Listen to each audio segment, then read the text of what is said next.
Seja bem-vindo a mais essa aula. Se você chegou aqui é porque você não quer ficar só na superfície. Você quer ir mais fundo. Você não quer apenas ler a Bíblia, você deseja compreendê-la, como ela foi escrita, descobrir o que Deus realmente disse e como isso transforma a nossa vida hoje. Imagine-se agora como um mergulhador.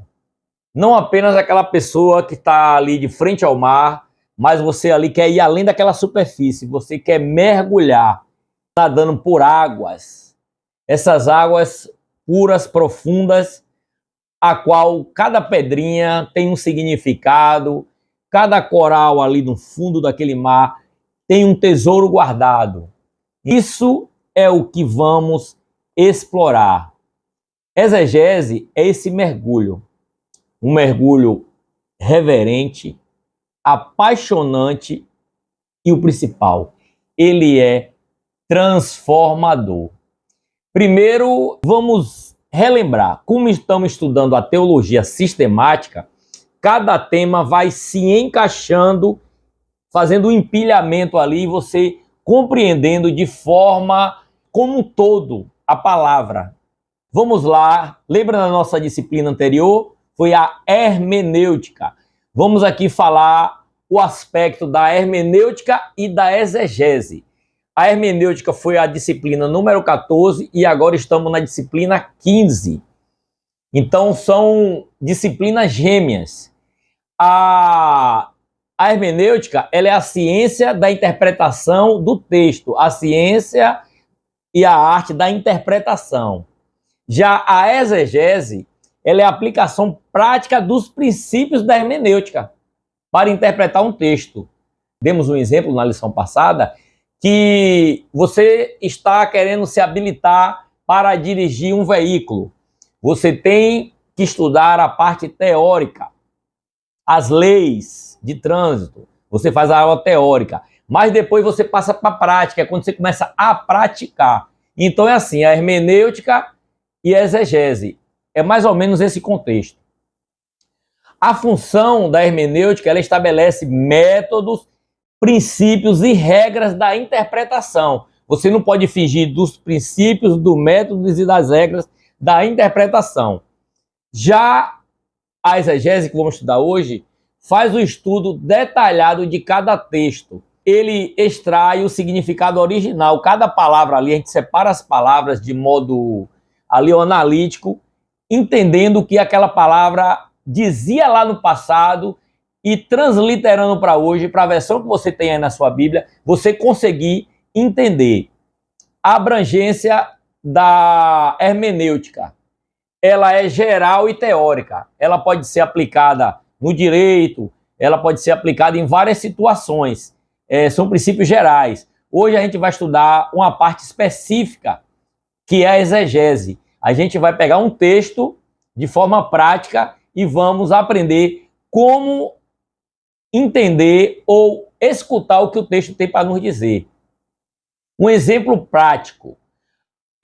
A hermenêutica é ensinar que o contexto histórico é essencial para compreender uma profecia. Então, o contexto histórico, lá, se você não entender o contexto histórico, você vai ter uma perca. Porque é essencial para compreender a profecias, que ia haver um cativeiro. E ainda disse quanto tempo duraria, 70 anos. Hoje você lê esse texto, é apenas ali uma narração histórica, foi um texto profético que já se cumpriu. Você não pode ler aquele texto achando que vamos ficar 70 anos no cativeiro. Você tem que ter esse cuidado. Um exemplo aqui da exegese. Estudar Isaías 53, considerando o seu contexto lá, histórico, as palavras originais e a aplicação. Aí já é outro texto aqui que vamos fazer a aplicação. Isaías 53. Então, de forma didática aqui, de forma trazendo essa analogia para nós hoje. Então, a palavra lá, como eu falei de Jeremias, foi de uma profecia que ia se cumprir, que se cumpriu. E a outra é estudar Isaías 53 aqui, considerando o contexto histórico lá da época, as palavras originais e a aplicação cristológica. Essa passagem se cumpriu em Cristo. Temos que entender as aplicações. A outra coisa são, como eu falei, as analogias. A hermenêutica, como eu disse, ela ensina as regras de trânsito. A exegese é você pegar o carro, entrar e sair dirigindo, conforme as regras. Você não pode pegar o veículo e sair atropelando tudo aí, dando contramão, passando sinal vermelho. É isso que a exegese vai fazer. Vai fazer-nos conduzir, dirigir a leitura da palavra, esse mergulho através do que aprendemos lá na regra da hermenêutica. A exegese é extrair o que está no texto. Você extrai, você escava o que o texto quer dizer para você. É como escavar um tesouro escondido ou mergulhar para achar um tesouro escondido. Aí tem o oposto, que é a exegese.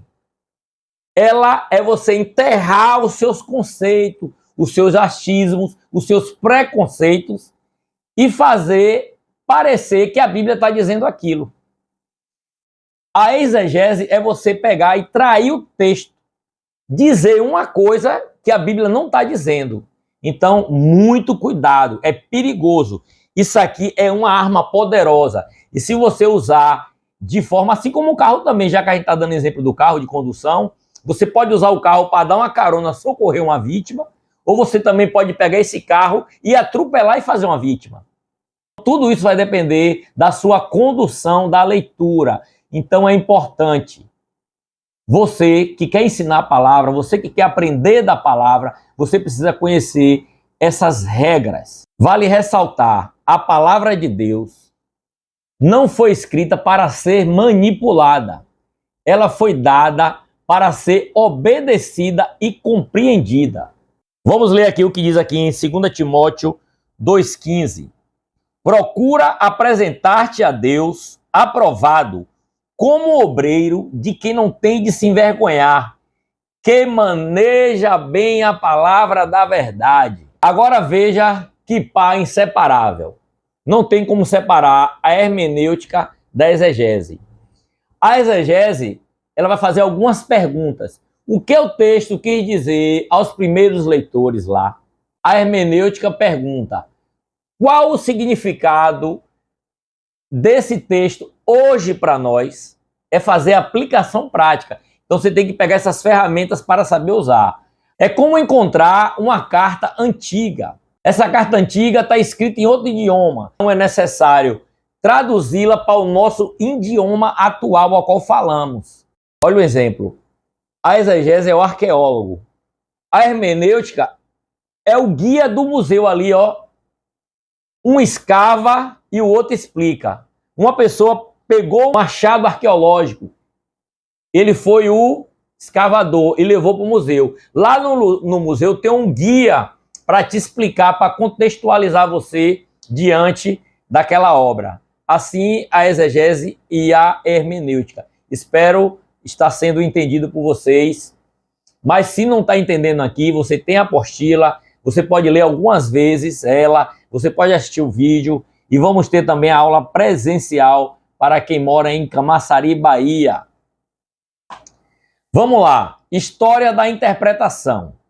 Ao longo da história, quando a igreja deixou de escavar corretamente o texto, surgiram grandes erros. No judaísmo antigo, o Midrash às vezes forçava a aplicação além do texto.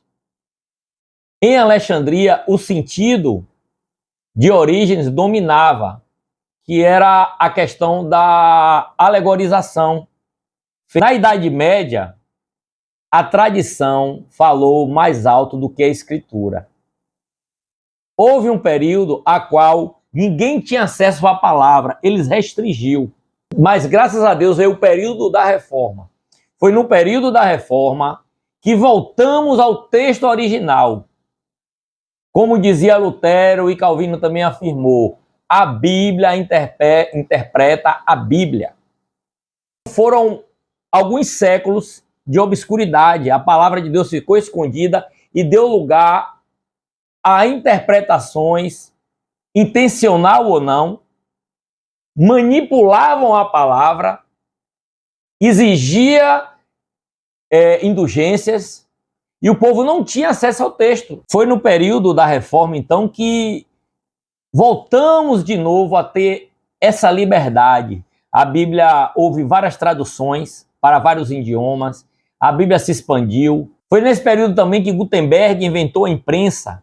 Então, a Bíblia que era escrita à mão passou a ser impressa também. Então, se espalhou de forma maravilhosa, a qual chegamos, e só em sua casa aí, como aqui na minha, eu tenho dezenas de Bíblia, para poder até fazer essa comparação de textos, que nem todo mundo tem os dicionários, mas a gente tem hoje o celular, que nos ajuda muito nessa questão de encontrar várias versões para a gente encontrar uma palavra a qual a gente tem um entendimento melhor.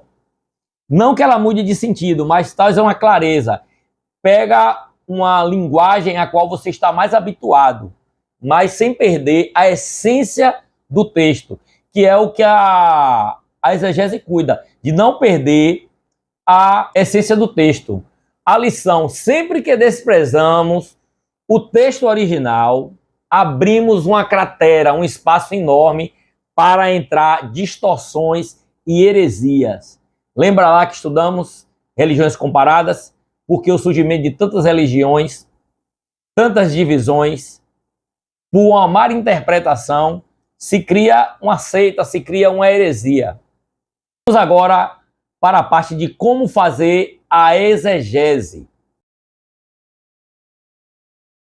Vamos agora para a parte de como fazer a exegese. Vamos lá. Primeiro, você vai fazer a leitura do texto bíblico, você tem que preparar o seu coração. Antes de ler a Bíblia, abra seu coração, ore, reconheça suas ideias pré-formuladas, tire os preconceitos da sua cabeça, prepare boas ferramentas como Bíblia, dicionários, comentários bíblicos, tudo isso é importante. Hoje a gente tem aplicativos gratuitos que você pode baixar no seu celular. Em um aplicativo só você tem todas as versões ali. NVI, Genebra, aplicação pessoal, Pentecostal, Almeida Corrigida, Almeida Revista. Então, tudo isso são ferramentas que você usa. Você pode usar também concordâncias bíblicas para encontrar outras palavras, a mesma palavra em outras passagens bíblicas. Então, é de fundamental importância.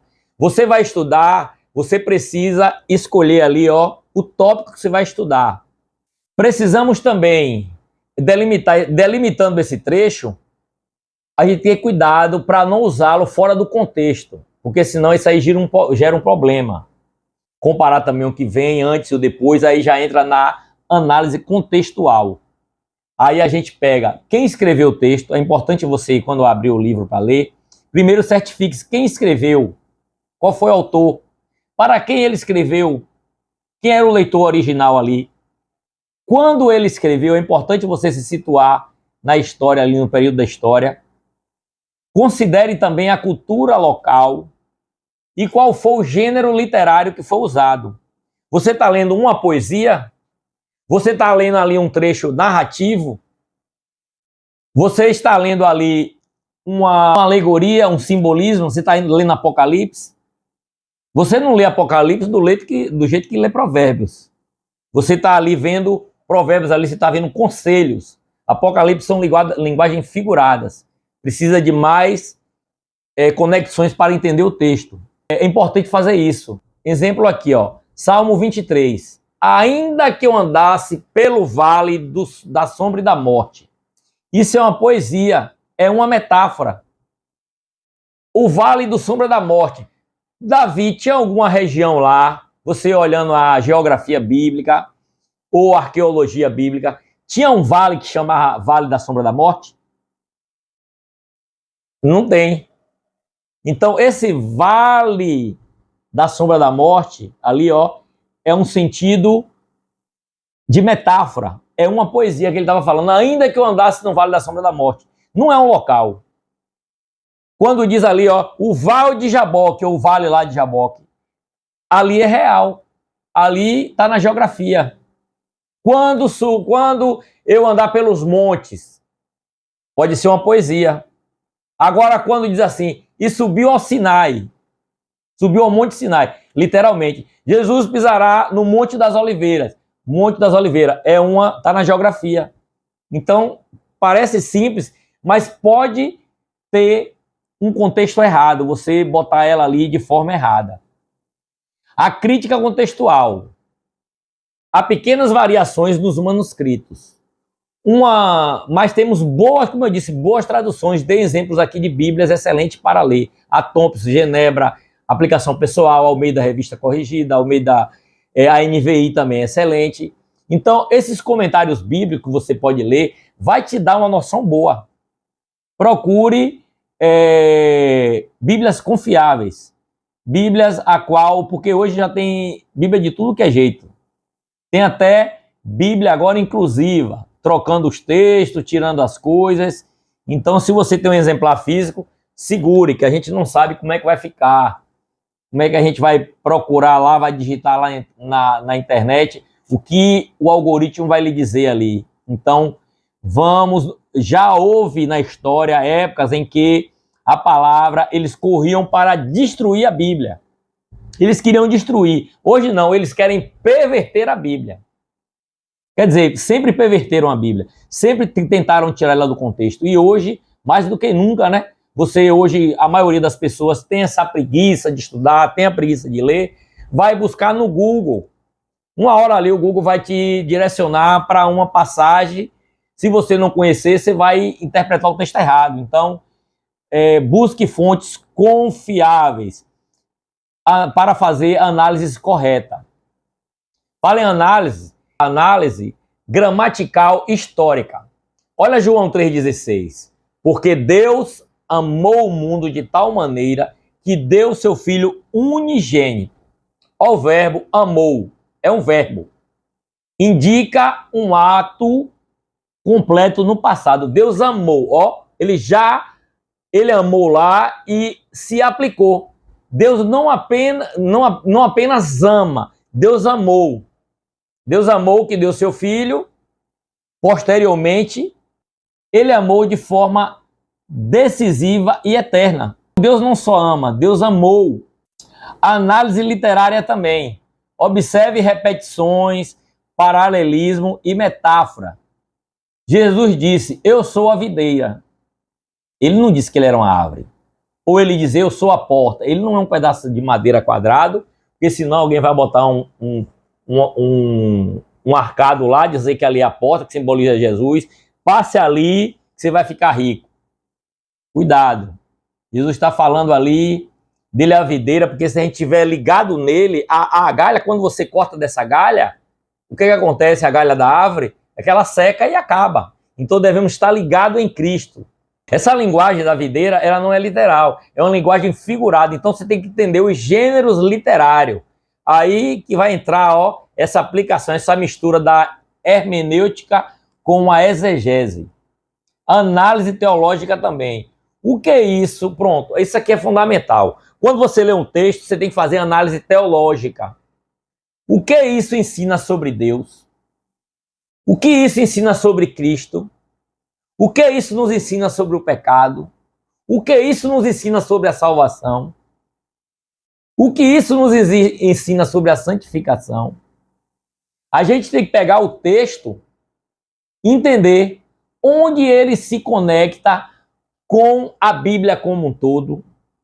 Na teologia sistemática, qual a matéria que esse texto vai entrar? O que a gente está fazendo aqui. Tem a teologia bíblica, qual você estuda a Bíblia ali, vai estudando livro a livro, e tem a teologia sistemática, a qual estamos te ensinando. É pegar e organizar a Bíblia ali, em caixinhas de temas. Tudo que fala sobre salvação a gente traz e bota aqui. Tudo que fala sobre Cristo a gente vem e faz outra arrumação. O que fala sobre salvação a gente puxa tudo da Bíblia e bota ali. Pessoal, estamos aqui dando continuidade aqui, na nossa aula de exegese bíblica. Lembrando que também temos o livro. Vamos agora falar sobre exemplos práticos. eu vou usar o texto mais usado para quando uma pessoa quer... Ela também é usada muito em tatuagens, o pessoal bota a frase célebre, que é: tudo posso naquele que me fortalece. Isso é uma fala de Paulo em Filipenses 4,13, específico ali, né? Mas quando você vai fazer exegese, você tem que entender quando foi escrito, quem escreveu Filipenses e o que se tratava o texto. Paulo estava aqui escrevendo aos crentes que estava escrevendo a cidade de Filipos, e ele estava falando aqui, da questão do dar e receber, a questão de que um agradecimento, ele estava falando. Aí quando ele chega aqui, no 11 ele diz: não digo isto por necessidade, porque já aprendi a me contentar com tudo, em todas as coisas. Já sei me contentar com o que eu tenho. Então, olha o que Paulo estava passando na época lá. Ele diz aqui, eu sei estar abatido, eu também sei ter em abundância, eu sei padecer necessidade. Aí, com isso tudo, ele diz: posso todas as coisas que ele me fortalece. Todavia, fizeste bem em tomar a minha aflição. Ele está agradecendo, ele passaria aquilo, mas ele está agradecendo que... E também sabeis, vós, ó Filipenses, que no princípio do evangelho, quando parti da Macedônia, nenhuma igreja comunicou comigo com respeito a dar e receber, senão somente vós. Porque também outra vez me mandaste o necessário a Tessalônica. Então, olha o contexto, você pegar esse texto aí e tirar do contexto. Olha quando você lê o antes e o depois do texto, como você compreende melhor. Quando você fala, sei ter todas as coisas, posso todas as coisas, você pode tudo. Você pode padecer tristeza e também sabe estar alegre. Você sabe ter necessidade e também sabe se portar diante da fartura. Não deixa que a arrogância suba ao seu coração. Ele sabe estar abatido, mas também sabe estar alegre. O grande perigo é você tirar o texto do contexto. Olha como fica mais completo. Não seja um preguiçoso. Seja um explorador da palavra. Leia a palavra. Principalmente se você tem um desejo de ensinar a outras pessoas. Você tem que entender para não cometer a irresponsabilidade de trair o texto. Paulo fala do contentamento em qualquer situação, não de realizar qualquer sonho. A aplicação desse texto correta é que você pode suportar crises, perdas, não porque você é forte, mas porque Cristo te sustenta. Isso também você tem que ter cuidado, que isso não é uma autoajuda. Não é autoajuda, não. Pensamento positivo, eu posso, não. Paulo diz, eu posso tudo, mas naquele que me fortalece. E onde está aquele? Está aqui em mim, através do Espírito Santo. A força que vem de Deus. A ajuda do alto, não a autoajuda. Vamos ler outro exemplo aqui. Jeremias 29:11. Porque eu bem sei os pensamentos que tenho de vós, diz o Senhor, pensamentos de paz, não de mal, para vos dar o fim que esperais. Lindo! Todo mundo quer isso. Recita. Mas, gente, vamos fazer a aplicação correta do texto?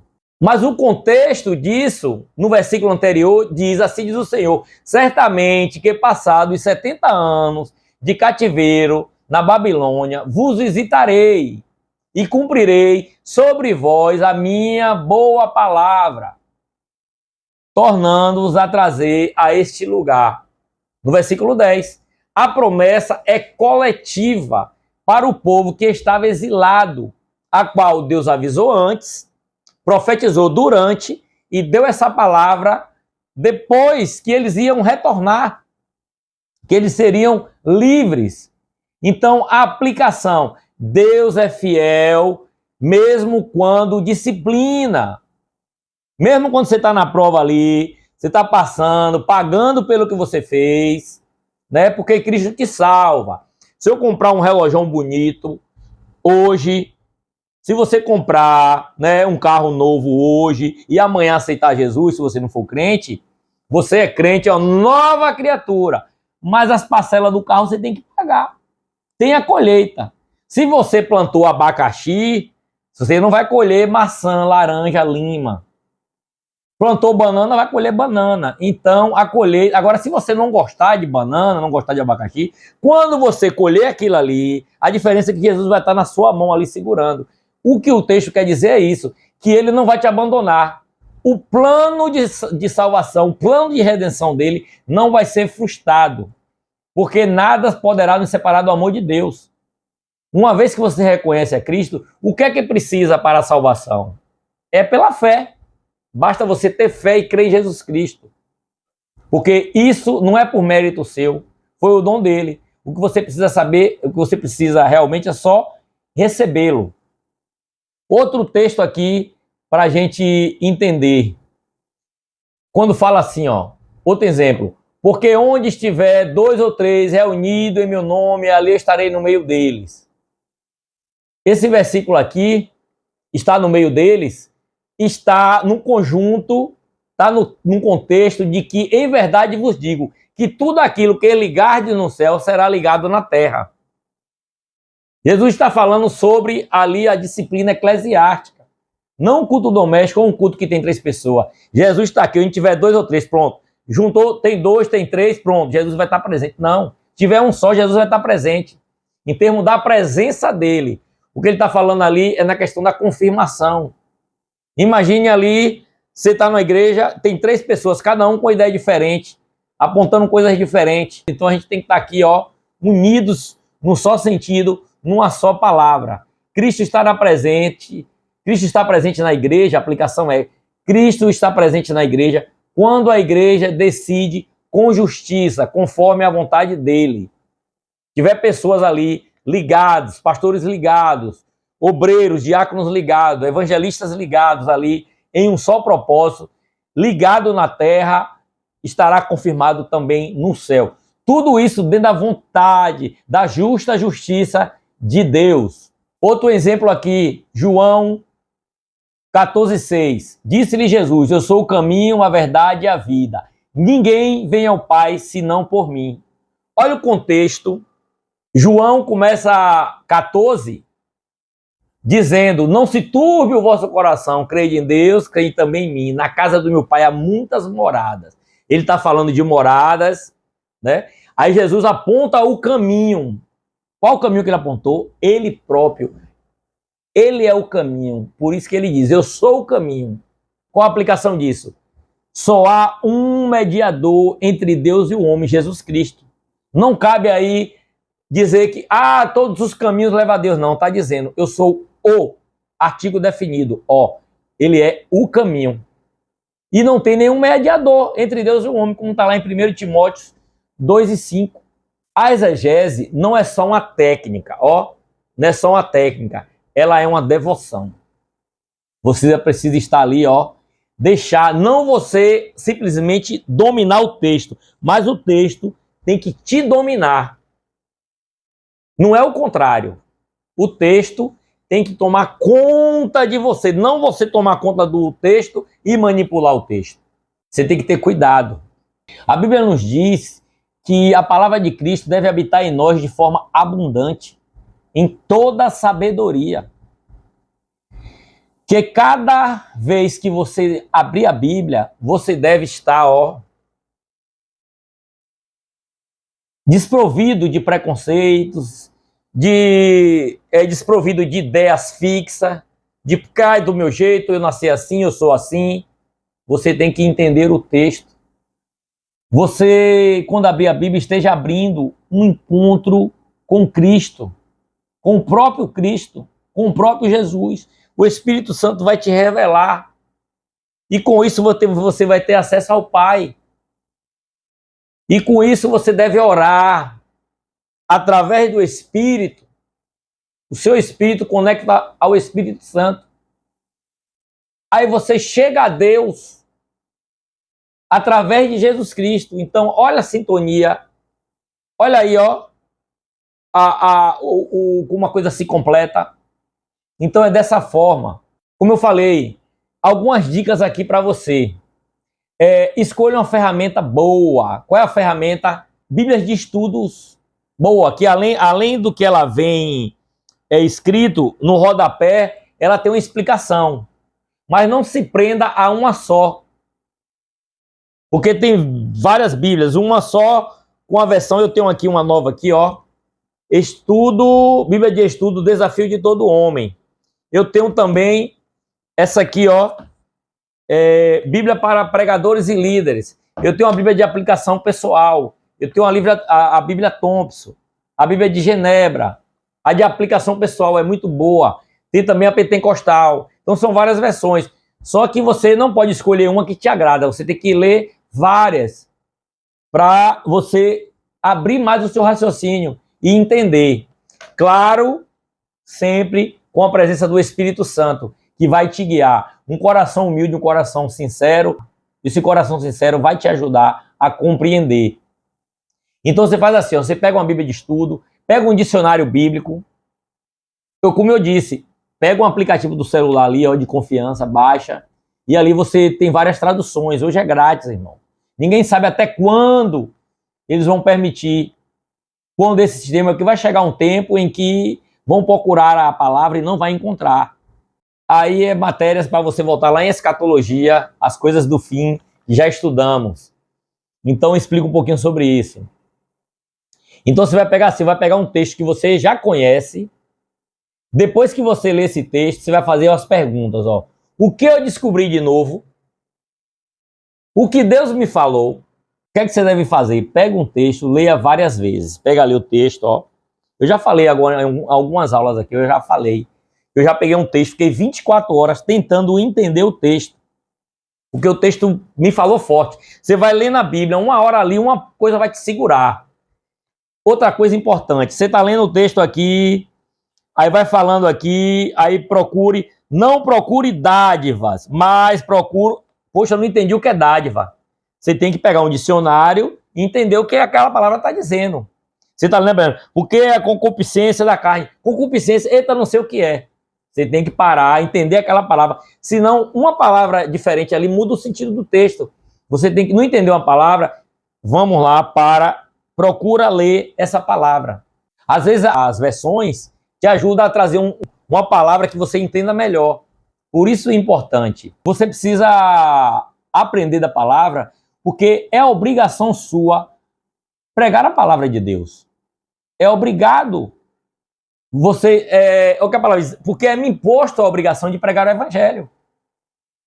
Jesus disse, assim como o Pai me enviou, eu também envio a vós. Então, você que é um cristão, você tem a obrigação de pregar a palavra de Deus. Como você vai pregar se você não entende? Lembra daquela passagem lá de Filipe, quando ele está pregando para uma multidão e o Espírito Santo guia ele, e ele vai lá e no caminho encontra um eunuco, a qual estava a caminho de volta para casa, e lendo uma passagem de Isaías, e ele lia e não entendia. A própria Bíblia dá um exemplo de uma pessoa ler o texto e não entender. Aí ele disse, como eu vou entender se não tem? Aí Filipe faz aquela pergunta, você está entendendo o que você está lendo? Aí ele fala, não estou entendendo, não há quem me explique. Aí Filipe adentra da carruagem e aí começa a explicar o texto a ele, do que o texto falava, o texto de Isaías. Há essa chance sim, de você ler o texto e não entender. Várias vezes já me peguei lendo um texto a qual não entendi. Você não pode pegar esse texto e aplicar de uma forma que você não entendeu. Uma forma, ou até que você entendeu errado. Então você precisa examinar, e a Bíblia fala, examinar as escrituras. Você precisa examinar. Como eu falei, tem um contexto histórico, tem um contexto cultural, tem um contexto gramatical. Você precisa entender como essas palavras são colocadas. Se é um livro que está tratando de uma narração, é um texto descritivo, descrevendo uma passagem. Essas coisas importantes você precisa entender. É uma poesia, você está lendo ali é uma carta? É uma doutrina? Outra coisa que você precisa entender do texto. Esse texto aí está te falando o quê? Está te trazendo uma palavra de confrontação, está trazendo um consolo, está trazendo um alerta, está trazendo uma palavra de esperança. Você tem que entender o contexto. Lê várias vezes o texto, você vai entender, ore, peça direção a Deus, você vai compreender melhor. Devemos prestar atenção também. Na modernidade, hoje, temos programas de rádio, programas de TV, programas no YouTube, que traz a palavra, espalha o evangelho, mas isso também pode te deixar preguiçoso. O perigo é você, com tanta facilidade, com o celular, você não querer nem andar com a Bíblia para ir para a igreja. Não, olha aqui no celular mesmo, só que no celular você está lendo, aparecem outras mensagens. Aparece ali um alerta do Instagram, um alerta do Facebook, chega um e-mail, chega uma chamada perdida, chega uma mensagem do WhatsApp, chega uma mensagem do Telegram, chega uma mensagem de um aplicativo qualquer que você tenha. Aí, se você não leva a Bíblia para a igreja, que é o lugar de você abrir e ler lá, você vai abrir ela onde? Você precisa abrir ela em casa, ler, o cheirinho do papel. É importante. A tecnologia nos deixou lerdos, preguiçosos da palavra. Não dá mais para pensar. Você lê e parar. O que Deus quer me falar hoje nesse texto? Orar, pedir a direção de Deus. Não, você fica ali, alguém te manda uma mensagem curtinha do TikTok, trazendo o quê? Um versículo rápido. Aí você não sabe o contexto, você não sabe quando foi escrito aquilo, quem escreveu. Como é que você vai fazer a defesa da sua fé? Como é que o Espírito Santo vai te lembrar? Não tenha medo que você falar quando estiver diante de alguém, porque o Espírito Santo vos lembrará. Lembrar o quê? Caixinha de promessa, textos isolados? Eu sou da época da caixinha da promessa. Você pegava ali versículo, a pessoa pegava só versículos bons e vendia em livraria evangélica, todo crente tinha. Era uma caixinha pequenininha, aí você tirava o versículo do dia. Só bênção, só maravilha. Não trazia confrontação, não trazia nenhum aprendizado, não trazia nada, só trazia igual se consulta o horóscopo. Era uma quiromancia gospel. É um horóscopo gospel. Tem que ter cuidado, gente. Tem que se dedicar à palavra, tem que estudar. Vamos dar uma pausazinha aqui e vamos para a próxima aula. Pessoal, o conteúdo completo está na lição. Esses vídeos que gravamos aqui de videoaula é apenas para tentar te deixar situado no assunto. É só um vídeo de abertura para você ver onde a gente quer chegar, onde o que o tema realmente aborda. Isso aí vai depender muito da sua vontade de ler aqui as apostilas. O material está todo completo, com citações bíblicas. É importante.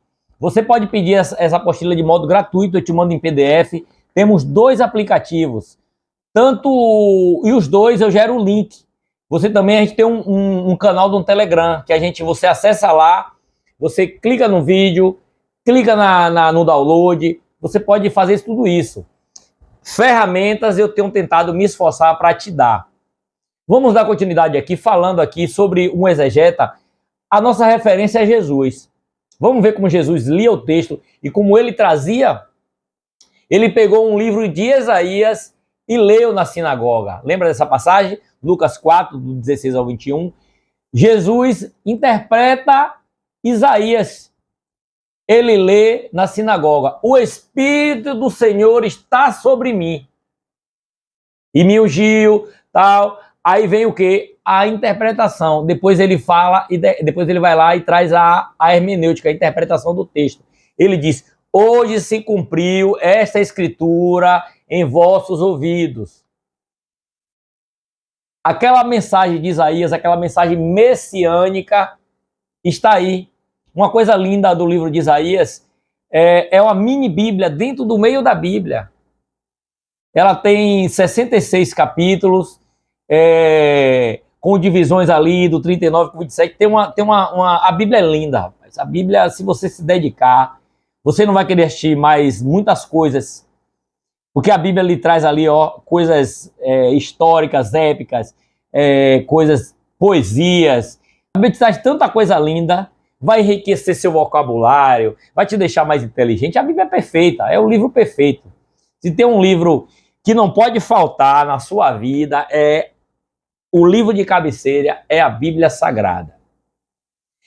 Fazendo essa aplicação aí, Jesus identifica o texto, explica ele, o seu significado messiânico, e aplica a si, ele mesmo revelando o cumprimento dessa passagem.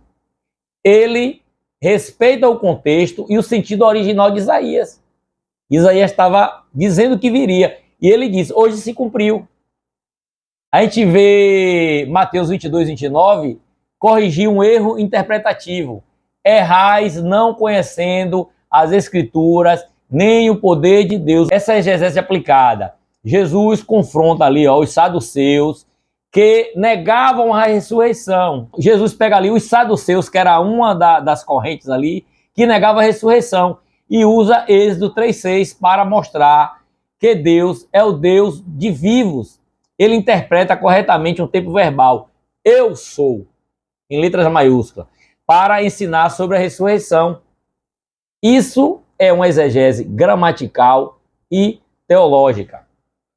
A passagem de Lucas também traz uma coisa bonita que Jesus fez ali. No caminho de Emaús, quando ele está com aqueles 2 discípulos, ele não tinha se identificado, ele começou dizendo, lembra a gente, e começando por Moisés e por todos os profetas, explicava-lhes o que se achava em todas as Escrituras. Então Jesus fez uma exegese aplicada ali, dizendo para os discípulos. Essa leitura, Jesus faz a tipologia messiânica, a qual no Antigo Testamento apontava para ele do que havia de acontecer, demonstrando como toda a Escritura apontava para ele. Aqui ele aplica a Bíblia com clareza, coesão e Cristo de forma central.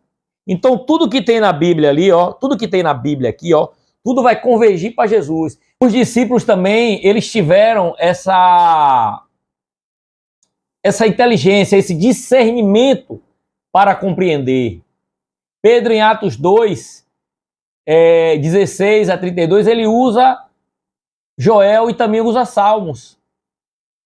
Lembra? Isto é o que foi dito pelo profeta Joel. Quando perguntaram, vocês estão embriagados? Pedro, não, peraí, tem uma explicação teológica para isso. Aqui, e Pedro explica os acontecimentos de Pentecoste, com base em Joel 2. Depois cita Salmos para provar a ressurreição e a exaltação de Jesus. Ele contextualiza, interpreta o texto com fidelidade. O povo ali, ele diz que se cumpriu a promessa de Joel. Eis que nos últimos dias derramarei do meu espírito. Não está ali narrado. Estava escrito em Joel, se cumpriu no Pentecoste. E também esse aí, Atos 2, é quando Pedro, depois de ter negado a Cristo, que Cristo ressuscitou, que ele recebeu no Pentecoste a confirmação do Espírito Santo sobre a vida deles, a qual foi uma orientação de Jesus também, ficai em Jerusalém até que nós seja revestido. Ali eles foram revestidos de poder e aí ele usou a autoridade e usou a Bíblia para explicar. Ele usou a palavra para explicar. Contextualizou ali pela Escritura. Paulo, em Romanos 4, ele interpreta a Gênesis. E creu Abraão em Deus, e isso foi-lhe imputado como justiça. Paulo interpreta Gênesis 15:6, mostrando que Abraão foi justificado pela fé antes da lei e da circuncisão. Ele usa o contexto histórico e teológico para defender a doutrina da salvação pela fé. Outra passagem também que traz ali uma aplicação da palavra, Estevos, em Atos 7. Panorama ali, exegético de Israel. Estevão narra ali toda a história de Israel com foco no plano de Deus. Estevão ali, quando ele estava naquela situação ali, para antes de ser apedrejado, ele pregou ali, ó. Pregou o quê? Pregou a palavra. Ele interpretou os eventos bíblicos ali, ó, da Tanakh, da Bíblia dos judeus. Ele chegou ali, que é a mesma que é o nosso Antigo Testamento, ele pegou o Antigo Testamento ali e começou a mostrar o povo de Israel. Olha como você rejeitou os profetas e agora está rejeitando o Messias. Rejeitaram o Messias. Então, sua fala mostra a compreensão do texto e da aplicação profética.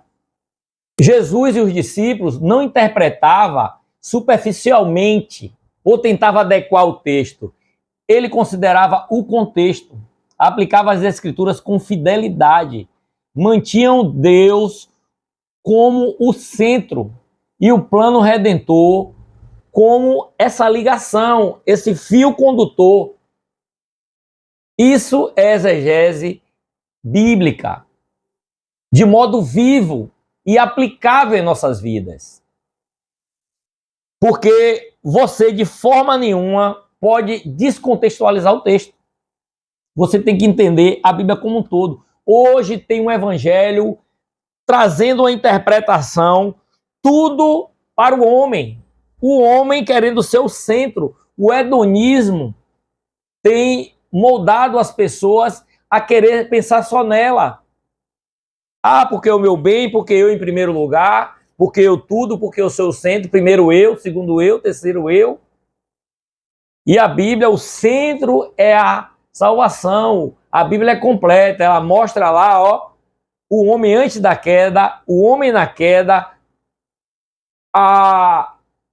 o remédio que Deus deu para curar essa ferida mortal do pecado, que foi o remédio que nos trouxe vida, que foi o sacrifício de Cristo, a morte vicária. Isso é a centralidade da Bíblia. Você tem que ler o texto, o contexto, mas entender a Bíblia como um todo. Qual é o plano de Deus durante toda a Bíblia? Isso é que vai trazer uma compreensão correta. Vamos dar um exemplo agora prático de como fazer a exegese. Vamos pegar o livro de Mateus aqui como exemplo.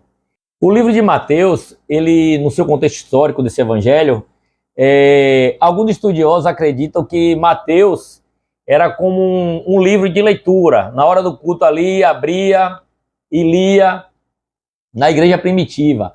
Outros pensam que ele servia apenas para guiar novos cristãos, os recém-convertidos. Afinal, ele aborda os principais temas da nossa fé, com grande ênfase aos ensinos de Jesus. Ele é um livro bibliográfico. Agora vamos às ênfases teológicas de Mateus. O ponto central aqui é a cristologia. Como eu falei, é um livro bibliográfico sobre a pessoa de Jesus. Ou seja, o ensino sobre o próprio Jesus Cristo. O grande objetivo de Mateus é provar de todas as formas que Jesus de Nazaré, aquele galileu, é o Messias que o povo judeu tanto esperava. Para isso, ele usou muitas citações, ele usava o Antigo Testamento e apresentava Jesus como filho de Davi. É interessante notar que essa genealogia de Jesus Cristo em Mateus começou lá em Abraão, o pai da nação de Israel. O povo de Israel tem Abraão como pai, então Mateus fez questão de trazer a biografia de Jesus, a genealogia desde Abraão como pai da nação de Israel. É uma mensagem crucial. Jesus não veio para acabar com a lei. Jesus veio para cumprir a lei. É tanto que começou citando Abraão, que está lá desde de Êxodo, quando Deus chamou Abraão de sair da tua terra, da tua parentela, para uma terra que eu te mostrarei. Aquele chamado de Abraão. Abraão vivia numa cidade pagã, numa terra pagã, que tinha ídolos, e Deus tirou e disse, agora eu vou, através desse povo aqui, eu vou trazer a história. Através de Abraão ali, iria nascer. Por isso que fala Jesus, o Deus de Abraão, o Deus de Isaac, o Deus de Jacó, que é Israel. Essas ênfases teológicas e essa chave de Jesus é o Messias, indica que ela é uma obra completa, de um único autor. Não há dúvidas sobre isso nos manuscritos antigos. Então essa tradição aí atribui à igreja aí, ó, do século II.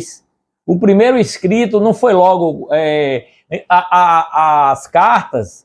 Paulo escreveu para a igreja ali como informações, mas como os apóstolos iam morrendo, as pessoas iam morrendo, houve a necessidade desses compilados. Tudo que foi pregado, ensinado pelos apóstolos, a doutrina dos apóstolos, ficavam ali, ó, em cartas. Então houve essa ideia, estava no plano, porque senão não chegaria até hoje. Então houve um cuidado de Deus guiando a sua palavra para chegar até a mim e você. Então vamos dar essa importância à palavra. Então, continuando aqui sobre o livro de Mateus. Quem era Mateus? Então, continuando aqui sobre o livro de Mateus. Quem era Mateus? Mateus é aquele que apareceu na lista dos 12 apóstolos. Em Mateus 10:31, ele é chamado de cobrador de impostos.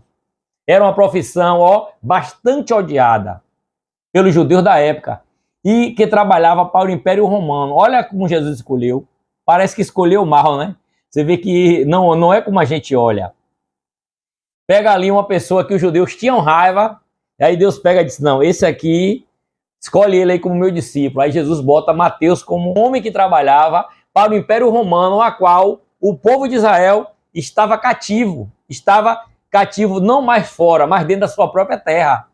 O Evangelho de Mateus 9 nos conta como Jesus o chamou para segui-lo, gerando crítica dos fariseus. Como eu disse, curiosamente, Marcos e Lucas relatam essa mesma história. Aí tem os evangelhos sinóticos.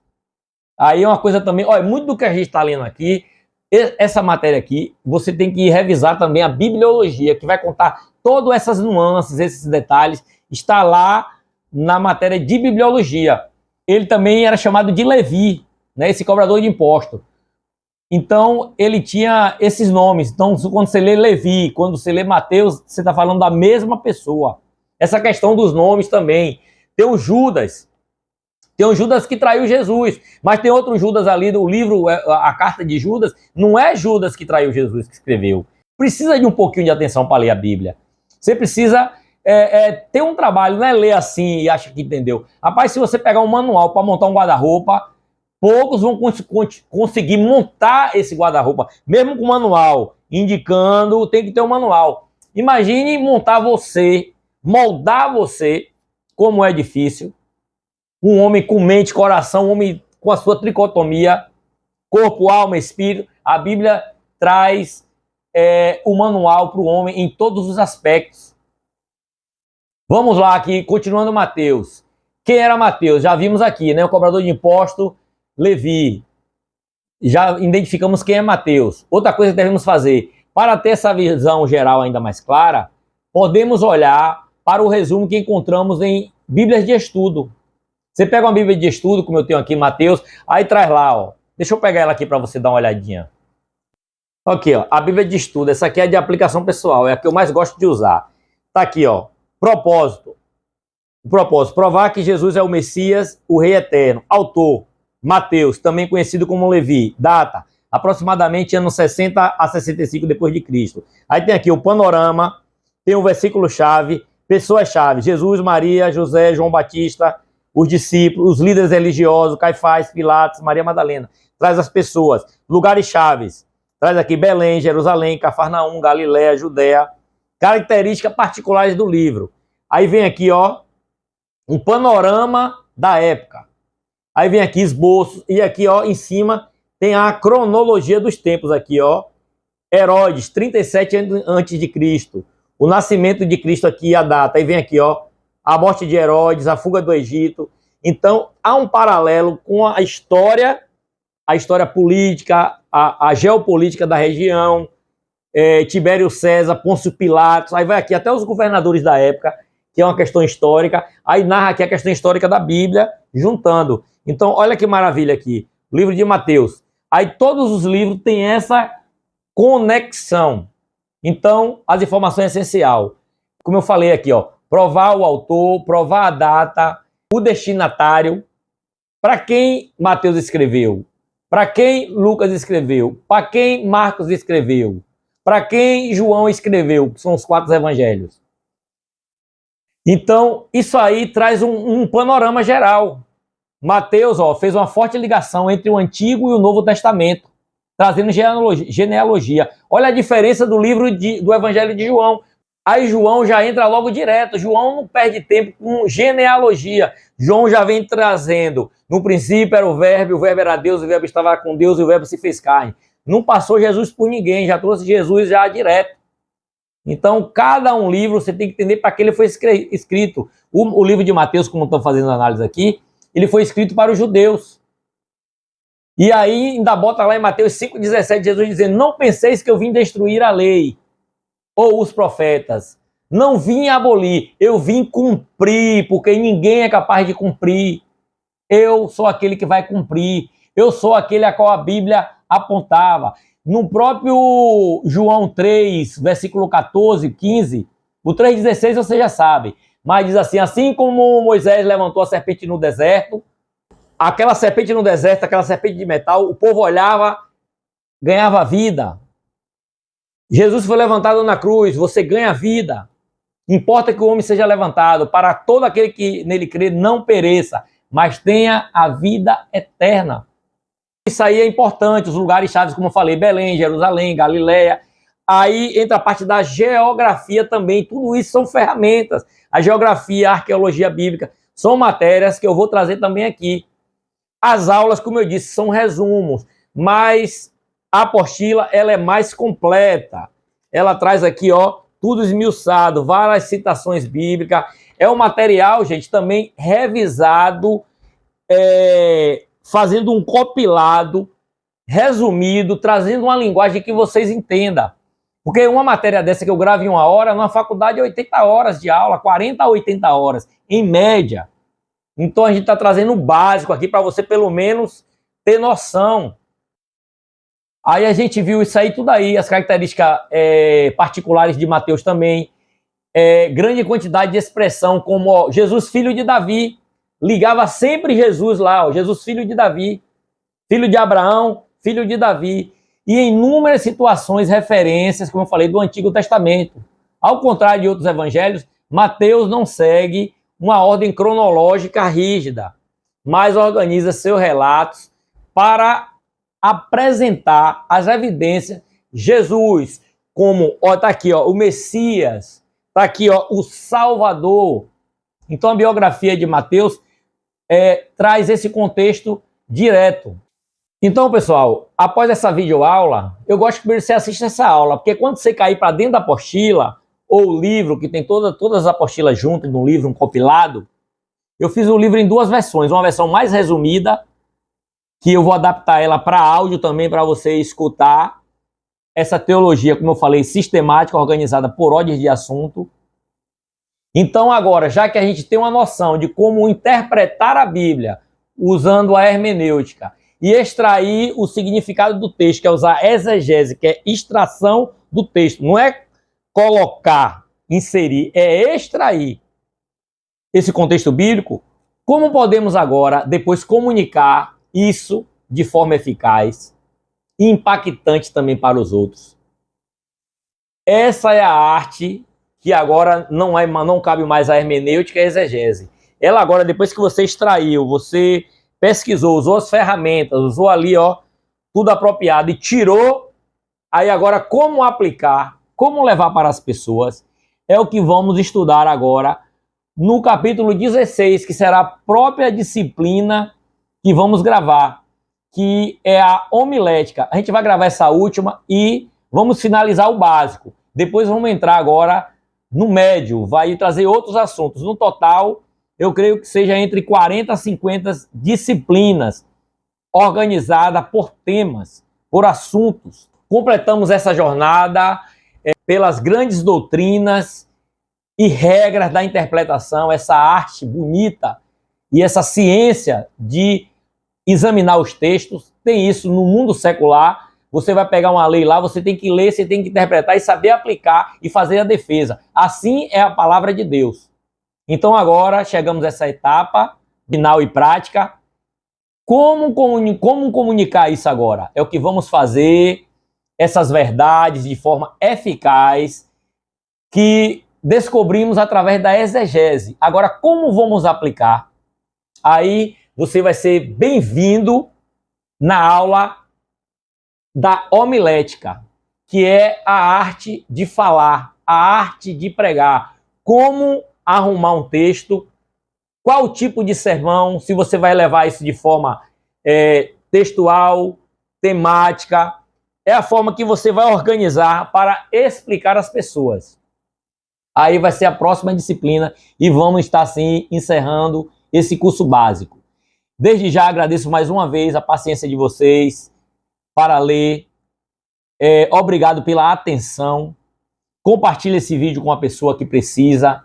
E vamos juntos aprender. Eu estou aqui para aprender junto com você. Quando a gente está falando, a gente está revisando. Eu estou lendo bibliologia. Quando eu passo para teontologia, para cristologia, vai para outros temas. Então, toda vez que eu toco naquele assunto, eu relembro. Então, não devemos esquecer. Devemos meditar na palavra de dia e de noite. Está aqui junto seu irmão Alexandre para fazermos aula presencial. Tem canais como o Telegram, onde eu disponibilizo todas as lições. Tem um site próprio também, um aplicativo. Eu cadastro o seu nome lá, mando o link para você. Você clica no link e já cai lá na parte lá onde tem as disciplinas, onde tem os vídeos, onde você baixa as apostilas. E eu vou também ver se eu boto os áudios da aula também. Se você não puder tá dirigindo ou tá no trabalho, quiser ouvir o áudio da aula, vamos também disponibilizar. E se você tiver ideia ou conhecer alguma outra ferramenta que fica melhor para você, eu não vou medir esforço. É como diz o apóstolo Paulo, eu me deixo gastar e me deixarei gastar mais ainda para levar essa palavra. Então é uma coisa que eu amo fazer, não é a minha renda, não é um meio de ganhar dinheiro, pelo contrário, trabalho de dia e às madrugadas, às noites, eu abro mão das minhas horas de sono para estar gravando esses vídeos para vocês. Então fica meu abraço e te espero na última aula do curso básico. Lembrando que você consegue baixar a apostila completa com as citações bíblicas.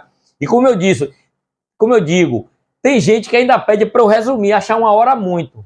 Eu estou reduzindo de 80 para 1, de 40 para 1. Como eu vou reduzir mais de 1? Porque para 10 minutos explicar uma matéria não tem como. Eu fico aqui, cansado, buscando, reduzindo, para caber tudo dentro de 1 hora.